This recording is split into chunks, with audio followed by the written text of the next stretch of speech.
உங்க காலில் இந்த அறிகுறிகள் இருந்தால் உடனே டாக்டரை பாருங்க. உங்க காலில் ஒரு லேசான வலி ஏற்பட்டால் நீங்க அதை கேர் பண்ணுவீங்களா, விட்டுருவீங்களா? ஆனால் அந்த லேசான வலி உங்கள் உயிருக்கே ஆபத்தை ஏற்படுத்தலாம். இன்னைக்கு இந்த வீடியோல ஒரு ரியல் லைஃப் ஸ்டோரி சொல்றேன். அதை சொல்லிட்டு என்னென்ன அறிகுறிகள் உங்க காலில் ஏற்பட்டா நீங்க டாக்டரை பார்க்கணும் அப்படிங்கறத பத்தி விரிவா பேச போறேன். நான் டாக்டர் மணிவண்ணன், ஸ்ரீ பார்வதி சர்க்கரை நோய் மருத்துவமனை, காரைக்குடி. சர்க்கரை மக்களுக்கு முக்கியமான வீடியோக்கள்ல இதுவும் ஒண்ணு. அதனால வீடியோவை ஸ்கிப் பண்ணாம பாருங்க, சப்ஸ்கிரைப் பண்ணி பாருங்க. Facebookல பார்க்கறவங்க அவசியம் ஃபாலோ பண்ணி பாருங்க. நம்ம சேனல்ல இருக்கிற ஜாயின் பட்டனை அழுத்தி பங்களிப்பு செய்த அனைவருக்கும் என் நெஞ்சார்ந்த நன்றி. அவருக்கு 62 வயசு, 8 வருஷமா அவருக்கு சர்க்கரை இருக்கு. 3 அல்லது 4 மாசத்துக்கு ஒரு தடவை ஹாஸ்பிட்டலுக்கு வருவார். சர்க்கரையை பார்ப்பாரு. சர்க்கரையோட அளவு அதிகமா இருக்கும். எனக்கு மாத்திரையெல்லாம் வேண்டாம் சார், நான் இயற்கையா கட்டுப்படுத்திக்கிறேன் அப்படின்னு சொல்லுவார். சாப்பாடு நல்ல கண்ட்ரோல்ல இருக்கேன் அப்படின்னு அவரே சொல்லுவார். ஆனா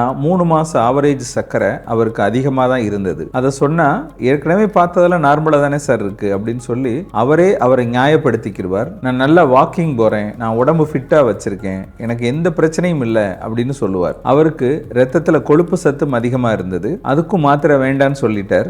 அவருடைய மகள் கனடால இருந்தாங்க. அவங்களுக்கு குழந்தை பிறந்திருந்தது. இந்த ஐயாவுக்கு பேத்தி. ஏற்கனவே இந்த ஐயாவோட ஒய்ஃப் கனடா போயிட்டாங்க. மகளையும் பேத்தியும் பார்க்கறதுக்காக இவரும் கனடாவுக்கு கிளம்பினாரு. இங்கிருந்து பிளைட்ல கனடா போறதுக்கு ஏறக்குறைய 22 25 மணி நேரம் ஆகும். நீண்ட டிராவல். இந்த மாதிரி நீண்ட டிராவல் சில பேருக்கு சில பிரச்சனைகளை ஏற்படுத்தும். அவர் கனடா போய் இறங்கினோன்னு ஒரு காலில் வலியும் வீக்கமும் இருந்ததாம். அவர் லாங் டிராவல்னால வந்திருக்கும் அப்படின்னு பெருசா அதை கேர் பண்ணிக்கல. அங்க போய் 2வது நாள் அவருக்கு திடீர்னு ஒரு மூச்சு திணறல் ஏற்பட்டுருச்சு. அங்க உள்ள ஹாஸ்பிட்டலுக்கு கொண்டுட்டு போயிட்டாங்க. பரிசோதனையில அவருடைய காலில் டிவிடி, டீப் வெயின் த்ராம்போசிஸ் அப்படின்ற நோய் இருந்தது. இது காலில் இரத்த குழாய்கள்ல அடைப்பை ஏற்படுத்தும் ஒரு நோய். இந்த அடைப்பு ஏற்பட்டுச்சுன்னா ஒரு சில மணி நேரம் கழிச்சு இருதயத்திலேயோ நுரையீரல்லையோ பாதிப்பை ஏற்படுத்தும். அதனால மூச்சு திணறல் உருவாகும். இதோட ஆரம்ப வலி காலில் தான் ஆரம்பிக்கும். அதை இக்னோர் பண்ணிட்டோம் அப்படின்னா அடுத்தடுத்த கட்டத்துக்கு இது போகும். அவருக்கு அங்க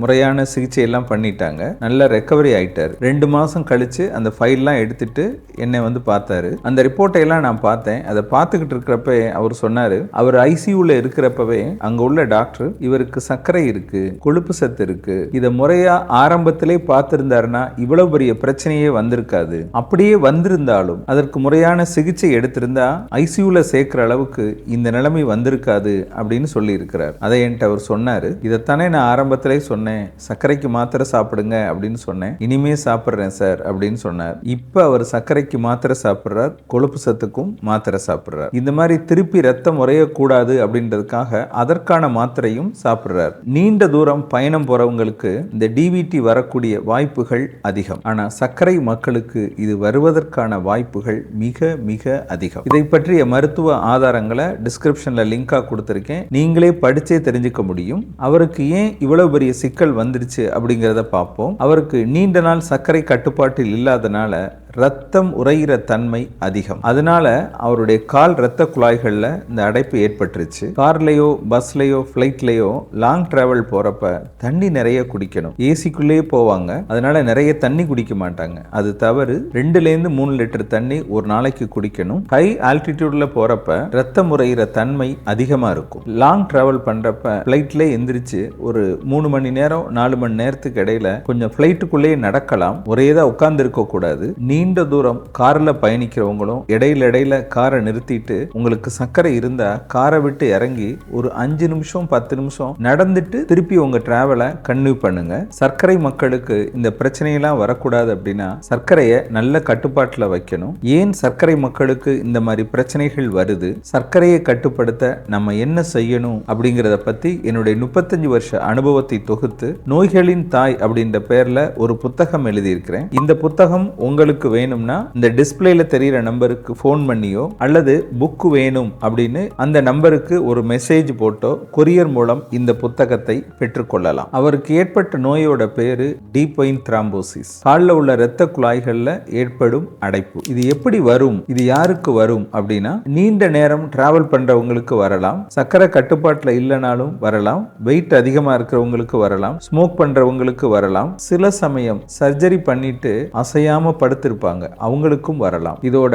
ஆபத்து என்ன அப்படின்னா, அந்த கிளாட்ஸ் உடைஞ்சு ரத்தத்துல கலந்து நுரையீரலுக்கு போனா பல்மனரி எம்பாலிசம் அப்படின்னு சொல்லக்கூடிய உயிருக்கு ஆபத்தான ஒரு நிலை வரலாம். இப்ப சர்க்கரை மக்களுக்கு காலில் என்னென்ன அறிகுறிகள் இருந்தா உடனே டாக்டரை பார்க்கணும். நம்பர் 1, 2 கால்லையும் தொடர்ச்சியான வீக்கம். இது சர்க்கரை மக்களுக்கு கிட்னில பாதிப்பு இருக்கலாம், இருதயம் அல்லது ஈரல்ல ஏற்பட்ட பாதிப்பா இருக்கலாம், உங்க உடம்பு நீரை வெளியேற்றுற தன்மை குறைஞ்சிருக்கலாம், அதனால் 2 கால்லையும் வீக்கம் வரலாம். 2வது அறிகுறி ஒரு கால்ல வீக்கம். இந்த வீடியோ ஆரம்பிக்கிறப்ப ஒருத்தரை பத்தி சொன்னேன்ல, அவருக்கு ஏற்பட்டது ஒரு கால்ல வீக்கமும் வலியும். இந்த மாதிரி திடீர்னு ஒரு கால்ல வலியும் வீக்கமும் ஏற்பட்டால் அது சீரியஸான பிரச்சனையா இருக்கலாம், உடனே டாக்டரை பார்க்கணும். 3வது அறிகுறி கால் வீக்கம் இருக்கும், ஒரு கால்ல இருக்கும், தொட்டு பார்த்தா அந்த இடம் சூடா இருக்கும், அந்த இடத்துல இன்ஃபெக்ஷன் ஆகிருக்கும், இதுக்கு பேரு செல்லுலைட்டிஸ். இதோட காய்ச்சல் வரலாம், குளிர் இருக்கலாம். இந்த அறிகுறிகள் தெரிஞ்சுனா உங்க பக்கத்துல இருக்க டாக்டரை உடனே பார்த்துருங்க.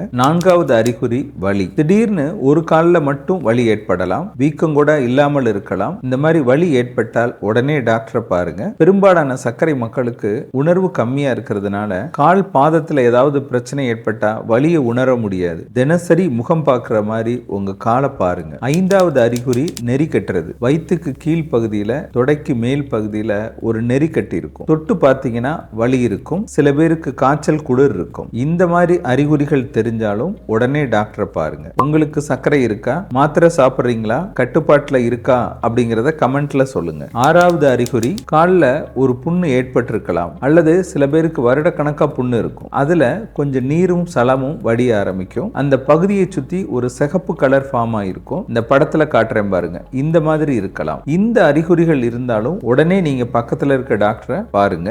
7வது அறிகுறி துர்நாற்றம். சர்க்கரை மக்களுக்கு கால்ல உணர்வு இருக்காது, அதனால வடிவம் மாறிடும், நீண்ட காலம் ஆறாத புண்ணு இருக்கும், அதுல ஏதாவது ஒரு இன்ஃபெக்ஷன் ஆயிருக்கலாம், அதுல நீர் வடியலாம், சில சமயம் புழுக்கள் உருவாகும், இது அதிக துர்நாற்றத்தை கொடுக்கும். அதனால கால்ல இந்த மாதிரி ஏதாவது ஒரு ஸ்மெல், அதாவது வாடை இருந்துச்சுன்னா உடனே பக்கத்துல இருக்க டாக்டரை பாருங்க. 8வது லேசான வீக்கம் இருக்கும், ஆனால் தொடர் காய்ச்சல் இருக்கும். சர்க்கரை மக்களுக்கு காய்ச்சல் வந்துட்டாலே நம்ம முதல்ல காலைத்தான் பார்க்கணும். காலில் எதுவும் பிரச்சனை இருக்கா அப்படின்றத பார்த்துட்டு அந்த மாதிரி தொந்தரவுகள் இருந்தா உடனே உங்க பக்கத்துல இருக்க டாக்டரை பாருங்க. முக்கியமா ஒரு காலில் வலி அல்லது வீக்கம், காலில் சிகப்பா இருக்கிறது, மூச்சு விடுறதுல சிரமம் இருக்கிறது, நெஞ்சு வலி வந்தால் உடனே டாக்டரை பாருங்க, தாமதிக்க வேண்டாம். சர்க்கரை மக்கள் இந்த பிரச்சனையெல்லாம் வரக்கூடாதுன்னு நினைச்சீங்கன்னா சர்க்கரையோட அளவை கட்டுப்பாட்டுல வைங்க, உணவு கட்டுப்பாட்டை கடைபிடிங்க, தினசரி நடைப்பயிற்சி செய்யுங்க, நீண்ட நேரம் உட்கார்ந்து வேலை பார்க்கறவங்க இடையில எந்திரிச்சு கொஞ்சம் நடங்க, வெயிட் கண்ட்ரோல் பண்ணிக்கிறங்க.